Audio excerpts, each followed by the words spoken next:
History tracker کے پیارے دوستو، میں ہوں ذیشان نقوی اور آپ دیکھنے اور سننے والوں کو السلام علیکم۔ پیارے دوستو، بے شک اللہ تعالیٰ نے انسان کو بہت سی مخلوقات سے افضل قرار دیا ہے۔ اسی انسان نے اپنی غور و فکر سے کام لیتے ہوئے زمین و آسمان میں بہت سے ایسے رازوں سے پردہ اٹھایا ہے جنہیں دیکھ کر انسانی عقل دنگ رہ جاتی ہے۔ جب انسان کی نظریں ہزاروں فٹ گہرے سمندر پر پڑی تو اس نے اپنے عقل کو استعمال کرتے ہوئے نہ صرف بڑے بڑے بحری جہاز بنا دیے بلکہ آبدوزیوں کی دریافت بھی کی جنہوں نے سمندر کے سینوں کو چیر کر رکھ دیا۔ پھر اسی طرح انسان کی نظر آسمانوں کی بلندیوں پر پڑی تو اس نے تاروں پر ٹمنے ڈالنے کا سوچا اور اس کے اسی تجسس سے خلائی گاڑی یعنی اسپیس کرافٹ کو جنم دیا اور یوں یہ خلا میں موجود رازوں سے پردہ اٹھانے نکل پڑا۔ لیکن معزز دوستو، اس سفر کے دوران ایک ایسا حادثہ بھی رونما ہوا جس نے فلکیات کی دنیا کو بہت حد تک متاثر کیا۔ معزز خواتین و حضرات، کہانی شروع ہوتی ہے اس وقت سے جب دو طاقتور دیشوں کے درمیان جنگ جاری تھی۔ یہ جنگ کوئی گولہ بارود کی نہیں تھی بلکہ خلا میں جانے کی تھی۔ دونوں ممالک ایڑی چوٹی کا زور لگا رہے تھے اور دوسرے کو شکست کا مزہ چکھانے کے لیے دونوں دیش بے تاب تھے۔ یہ ایک سچی کہانی ہے ولادیو کمارو نامی خلا باز کی جس کا تعلق سوویت یونین سے تھا۔ 23 اپریل 1967 کو یہ اسپیس کرافٹ سوویت یونین سے چھوڑا گیا۔ یہ اسپیس کرافٹ ابھی خلا کے سفر پر روانہ ہی ہوا تھا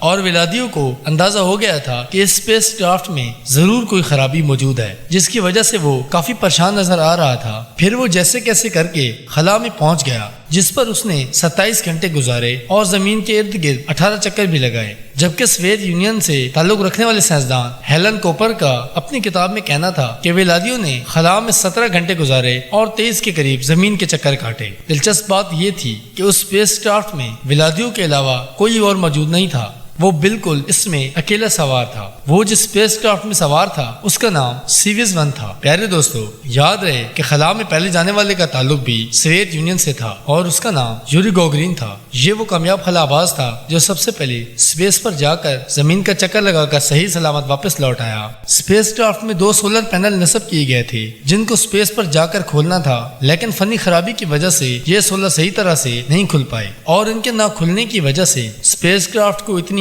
روشنی نہیں مل رہی تھی جتنی اس کو ضروری تھی۔ اس وجہ سے کافی گڑبڑ ہو رہی تھی۔ اس اسپیس کرافٹ پر لگے بٹن دھوکہ دینے لگے، جبکہ روشنی نہ ہونے کی وجہ سے ولادیو کو آگے دیکھنے میں کافی مشکل پیش آ رہی تھی۔ نیچے زمین پر موجود لوگوں کو بھی اندازہ ہو رہا تھا کہ اسپیس کرافٹ میں کوئی فنی خرابی چل رہی ہے۔ دوستو، اب ولادیو کے واپس لوٹنے کا وقت تھا۔ یاد رہے کہ اسپیس کرافٹ کے لوٹنے پر ہر خلا باز کے ساتھ 2 پیراشوٹ لگا دیے جاتے ہیں تاکہ واپس زمین پر آتے ہوئے ان کو کھول کر اسپیڈ کی رفتار کم کی جا سکے۔ لیکن بدقسمتی سمجھیں یا قدرت کا کھیل، جب ولادیو واپس لوٹ رہا تھا تو اسپیس کرافٹ کی اسپیڈ انتہائی تیز ہونے کی وجہ سے ولادیو نے اپنے پیراشوٹ کھولنے چاہے تو دونوں ہی پیراشوٹ کسی خرابی کی وجہ سے نہ کھل پائے۔ اس سب ماجرے کو دیکھتے ہی فیصلہ کیا گیا کہ ولادیو کی مدد کے لیے دوسرا اسپیس کرافٹ سیویز 2 کو خلا میں بھیجا جائے، لیکن بعد میں یہ فیصلہ واپس لے لیا گیا کیونکہ اس دن تیز طوفان کے اثرات نظر آ رہے تھے اور دوسرے اسپیس کرافٹ کو بھیجنا بہت ہی مشکل تھا۔ ایسا لگ رہا تھا یہ مشن اب بالکل فیل ہونے کے قریب ہے اور کسی بھی وقت کوئی بھی بڑا حادثہ پیش آ سکتا ہے، لہٰذا ولادیو پیراشوٹ کے بغیر زمین پر ہزاروں کلومیٹر فی سیکنڈ کی رفتار سے لوٹ رہے تھے۔ دوستو، آپ سوچ سکتے ہیں کہ یہ کتنا بڑا خطرناک منظر ہوگا۔ ولادیو اسی اسپیڈ سے زمین پر آ گرے اور ان کا کیپسول فضا میں شعلے میں تبدیل ہو گیا۔